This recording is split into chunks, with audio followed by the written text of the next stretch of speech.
Assalamualaikum warahmatullahi wabarakatuh. Waalaikumsalam warahmatullahi wabarakatuh. Apa kabar semuanya? Alhamdulillah, luar biasa.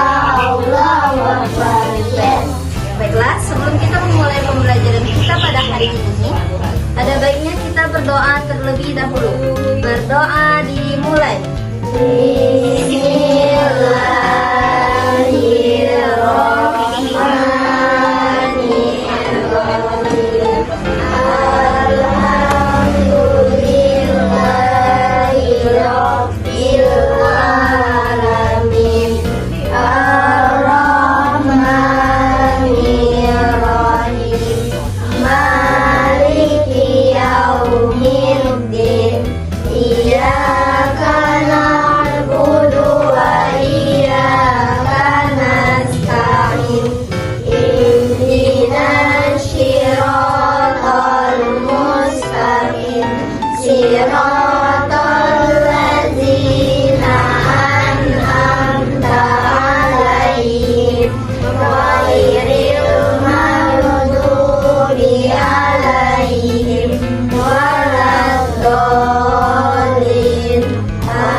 Selanjutnya, Miss akan absen kehadirannya ya. Yang pertama, Aisyah Nur Safei hadir. Agustina Ramadhani hadir. Hilda Aprilia hadir. Nabila Sakina hadir. Najwa Sabukri hadir. Safira Sita hadir. Siva Aulia hadir. Nah, sebelum kita memulai pembelajaran kita pada hari ini, ada yang tahu belum hari ini mau belajar apa? Belum. Miss akan kasih tahu, hari ini kita akan belajar IPA yang materinya mengenai organ peredaran darah, sistem peredaran darah, penyakit pada organ peredaran darah, dan pemeliharaannya.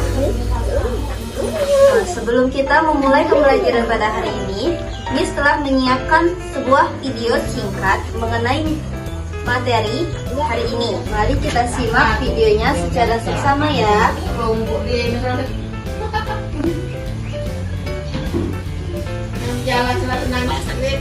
Sebelumnya itu loh tentang sistem pencernaan manusia dan hewan. Nah, hari ini Mama bantu kita ya buat membahas tentang sistem peredaran darah pada manusia. Oke, Pipo. Teman-teman, kalian ingat kan kalau proses pencernaan makanan menghasilkan sari makanan. Sari makanan adalah proses pencernaan atau bagian tubuh didapatkan. Nah, bagian tubuh yang peredaran sari makanan adalah darah. Selain itu, darah juga berfungsi mengedarkan oksigen dan karbon dioksida hasil pernapasan. Betul, Pipo. Jadi, darah itu punya dua fungsi buat tubuh kita. Darah berfungsi untuk mengangkut dan mengedarkan sari makanan hasil proses pencernaan ke seluruh tubuh. Selain itu, darah juga berfungsi mengedarkan oksigen dan karbon dioksida hasil pernapasan. Peredaran atau aliran darah di dalam tubuh manusia terjadi melalui organ peredaran darah, yaitu jantung dan pembuluh darah. Jantung adalah organ tubuh yang berfungsi untuk darah. Jantung manusia terletak di dalam rongga dada agar segera jantung. Kamu tahu nggak besar jantung kita? Kalau jantung orang dewasa sih kira-kira seukuran satu kepalan tangan, beratnya 300 gram. Di dalamnya, jantung memiliki 4 ruang, yaitu samping kiri, samping kanan, sisi kiri, dan sisi kanan. Betul nggak, Ma? Betul, Pipo. Sebagai alat pompa darah, jantung memiliki otot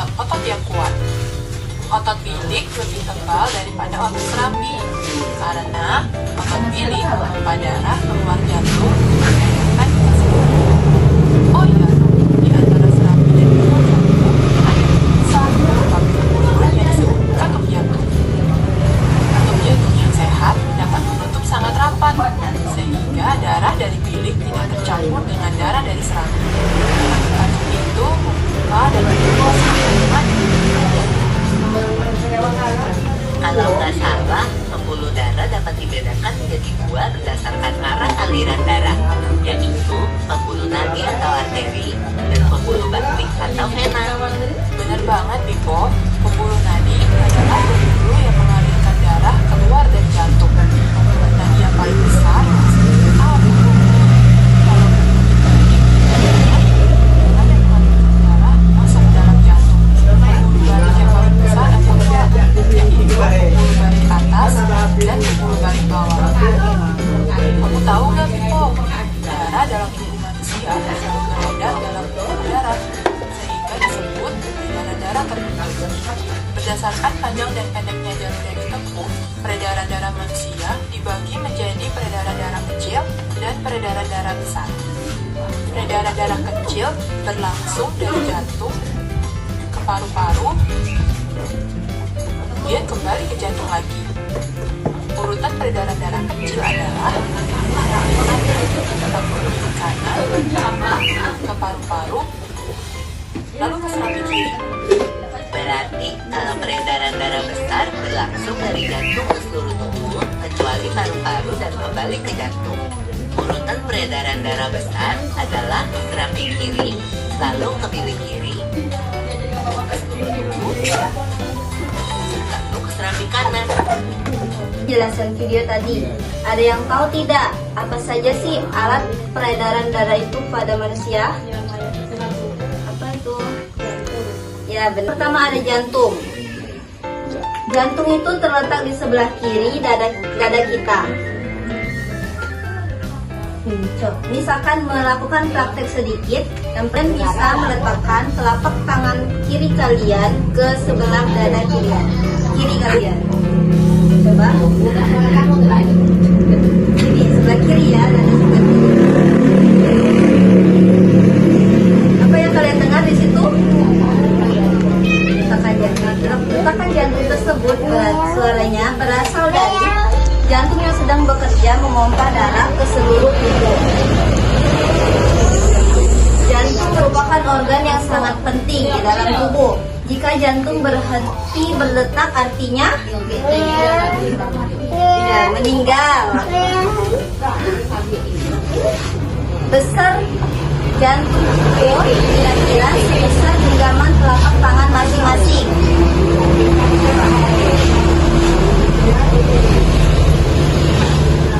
Begini ya contohnya. Nah, berat jantung itu kira-kira 300 gram. Jantung memiliki otot-otot yang kuat. Jantung akan terus bekerja di bawah kesadaran kita. Seperti kita sedang tidur dan pingsan, jantung akan terus bekerja. Nah, jantung itu memiliki 4 ruangan. Yang pertama ada serambi kiri atau atrium kiri. Yang kedua ada serambi kanan atau atrium kanan. Yang ketiga ada bilik kiri atau ventricle kiri. Dan yang keempat ada bilik kanan atau ventricle kanan. Serambi merupakan ruang bagian di atas jantung, sedangkan bilik merupakan ruang di bagian bawah. Jadi jantung itu memiliki ruangan bagian atas dan bagian bawah. Bagian atas ini disebut dengan apa? Serambi. Nah, kalau ruang bagian bawah tadi disebut dengan bilik. Di antara ruangan jantung bagian kanan dengan jantung bagian kiri terdapat sekat otot yang tebal. Dinding bilik itu lebih tebal dibandingkan dengan dinding serambi.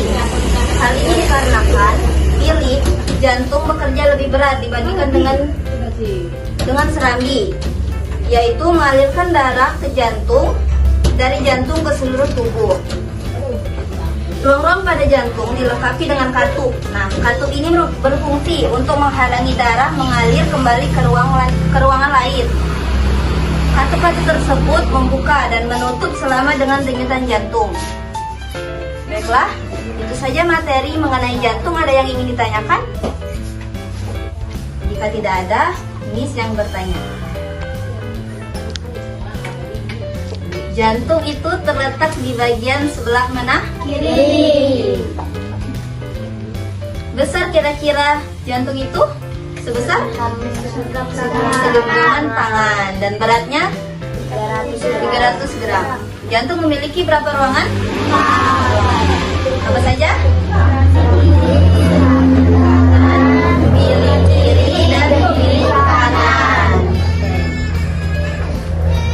Selanjutnya untuk jantung sudah paham semua ya. Selanjutnya materi pembuluh darah. Pembuluh darah adalah saluran yang mengalirkan darah ke seluruh tubuh. Pembuluh darah itu terbagi menjadi dua. Yang pertama ada pembuluh nadi atau arteri dan ada pembuluh balik atau vena. Pembuluh nadi adalah pembuluh darah yang keluar dari jantung, sedangkan pembuluh balik tadi adalah pembuluh darah yang masuk menuju jantung. Pembuluh nadi memompa darah yang kaya O2 yang berasal dari paru-paru menuju ke seluruh tubuh. Darah yang kaya O2 itu sering disebut dengan darah bersih. Sedangkan pembuluh balik atau vena tadi itu memompa darah yang kaya CO2 yang sering disebut dengan darah kotor. Nah, pembuluh nadi atau arteri dan pembuluh balik atau vena ini memiliki beberapa perbedaan. Yang pertama, pembuluh nadi dindingnya tebal dan elastis, sedangkan pembuluh balik dindingnya tipis dan kurang elastis. Yang kedua, pembuluh nadi memiliki satu katup di pangkal arteri, sedangkan pembuluh balik memiliki banyak katup di sepanjang vena. Pembuluh nadi terletak di bagian dalam tubuh, sedangkan pembuluh balik terletak di dekat permukaan tubuh. Pembuluh nadi tekanannya kuat, sedangkan pembuluh balik tekanannya lemah. Pembuluh nadi darah mengalir keluar jantung, sedangkan pembuluh balik darah mengalir masuk ke jantung. Pembuluh nadi membawa darah yang kaya O2, sedangkan pembuluh balik membawa darah yang kaya CO2. Untuk pembuluh nadi denyutannya terasa, sedangkan pembuluh balik denyutannya tidak terasa. Nah, denyut jantung terjadi karena otot-otot jantung berkontraksi. Jantung dapat dirasakan pada pergelangan tangan, leher, dan pelipis. Tempat-tempat tersebut merupakan tempat pembuluh nadi berkontraksi. Adapun faktor-faktor yang mempengaruhi denyut jantung seseorang diantaranya yang pertama ada usia, yang kedua berat badan, yang ketiga jenis kelamin, yang keempat kesehatan, dan yang kelima ada aktivitas. Nah, dari materi pembuluh darah ini ada yang ingin ditanyakan? Ya, silakan kepada Safira.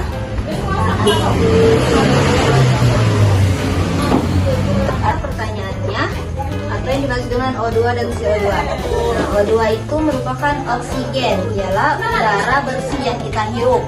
Nah, kalau CO2 merupakan karbon dioksida atau udara kotor yang udara kotor seperti polusi, asap itu termasuk udara kotor atau karbon dioksida.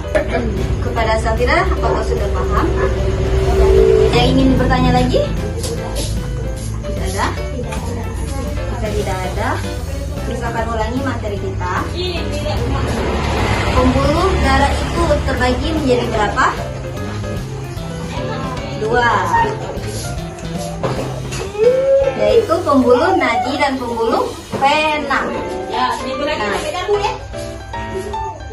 pembuluh yang memompakan darah yang kaya O2 itu pembuluh apa? Pembuluh nadi. Selanjutnya pembuluh yang memompakan darah yang kaya CO2 pembuluh balik. Untuk materi pembuluh darah sudah paham. Selanjutnya ini ada beberapa penyakit yang berhubungan dengan peredaran darah. Yang pertama ada penyakit tekanan darah tinggi. Ada yang pernah dengar penyakit ini? Nah, tekanan darah tinggi itu adalah tekanan darah di atas normal yang dikatakan dengan hipertensi atau biasa disebut dengan hipertensi ya. Penyakit ini disebabkan oleh beberapa hal, yaitu yang pertama, terlalu banyak mengonsumsi makanan yang berlemak. Yang kedua, memakan makanan yang mengandung banyak kadar garam tinggi. Yang ketiga, kurang olahraga. Dan yang keempat, faktor usia. Nah, penyakit ini itu sering menyerang orang yang sudah tua atau yang sudah berumur ya. Selanjutnya, ada penyakit tekanan darah rendah. Penyakit tekanan darah rendah ini biasa disebut dengan hipotensi. Mempunyai gejala atau memiliki ciri-ciri. Yang pertama, cepat merasa pusing. Yang kedua, kaki dan tangan menjadi dingin. Untuk menghindari penyakit ini, banyaklah makanan yang bergizi dan berolahraga ringan saja. Contoh makanan yang bergizi itu seperti memakan sayur-sayuran, daging-dagingan, biji-bijian, dan buah-buahan. Selanjutnya ada penyakit kanker darah. Ada yang pernah dengar penyakit ini? Penyakit ini biasa disebut dengan leukemia, disebabkan oleh kelebihan produksi sel darah putih. Penyakit ini sampai sekarang belum ada obatnya. Nah, jadi para ahli memperkirakan penyakit ini disebabkan keadaan abnormal dari sumsum tulang. Selanjutnya ada penyakit kurang darah atau biasa disebut dengan anemia. Pernah dengar? Anemia. Gejala-gejalanya yang diantaranya muka pucat, cepat lelah, sakit kepala, dan jantung berdebar-debar. Anemia disebabkan kekurangan gizi, terutama zat besi. Penderitanya dianjurkan untuk memakan makanan yang banyak mengandung zat besi, seperti hati, sayuran, daging, dan kacang-kacangan. Nah, dari penyakit-penyakit tadi, agar kita terhindar dari penyakit tersebut, kita harus menjaga kesehatan dengan baik. Dengan menjaga pola makan yang sehat, olahraga teratur, dan istirahat cukup. Baiklah, itu saja penjelasan penyakit-penyakit yang menyerang alat peredaran darah. Ada yang ingin ditanyakan? Tidak ada. Jika tidak ada, Miss akan mengulangi materinya ya.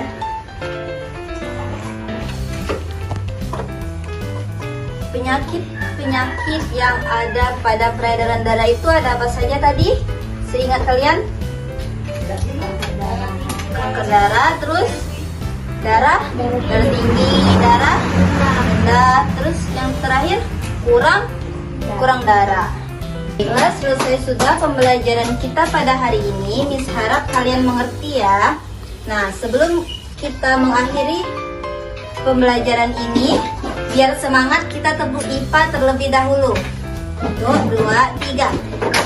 I, P, A, IPA. Untuk mengakhiri pertemuan kita berdoa terlebih dahulu. Yuk, berdoa dimulai. Bismillahirrahmanirrahim. Subhanakallahumma Rabbana wa bihamdika asyhadu an la ilaha illa anta astaghfiruka wa atubu ilaik. Baiklah, Miss akhiri. Wassalamualaikum warahmatullahi wabarakatuh. Waalaikumsalam